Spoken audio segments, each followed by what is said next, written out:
Zimbabwe's second city has sufferred more than most in this country's decades-long economic decline. At least Bulawayo's thermal power plant is firing again after a deal with Botswana.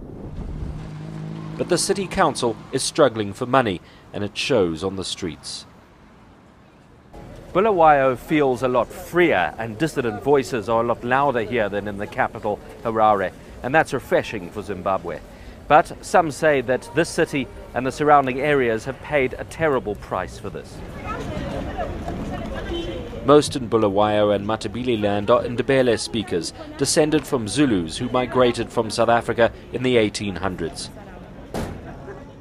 ZANU-PF is a mainly Shona-speaking party, and shortly after independence, Robert Mugabe sent a brigade of soldiers to put down an armed rebellion. 20,000 Ndebele were massacred, most of them innocent civilians. Today, abandoned train carriages are a reminder that Bulawayo was once a major Southern African railway hub, and industrialists flocked here, but that's no more. This clothing factory has somehow kept alive. From a workforce of 5,000 at its peak, just 50 remain. And its owner, unidentified at his own request, says he's lucky as business after business around him have shut their doors. This was this main sewing department that had, from that side of the wall to that side of the wall were 15 production lines. Each production line used to produce 1,000 t-shirts a day. So this plant used to do 15,000 t-shirts a day. And now? Now we're doing 1,000 t-shirts a day on that line, as you can see. Yet you remain hopeful. I am hopeful. I am hopeful. The company has to start again, basically, a 75-year-old company.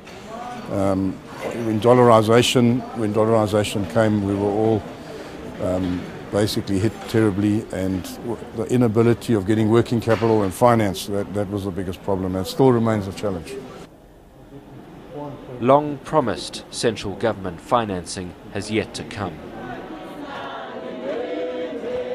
The MDC of Welshman Ngube says it has a plan.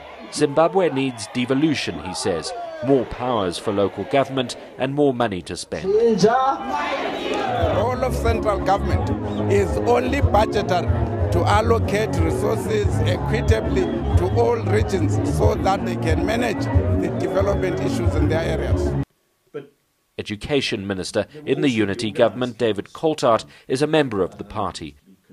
He says he's seen firsthand how money meant for schools often never left Harare. In certain parts of the country, there's been a deliberate policy in the past to disadvantage communities because they were perceived to be against ZANU-PF, and that applies particularly to Matabeleland and Bulawayo. Whether the charge of ZANU-PF discrimination is fair or not, if Robert Mugabe is voted out of power, the celebrations will be particularly big here. Ben said, Bulawayo. News that moves. eNCA.com.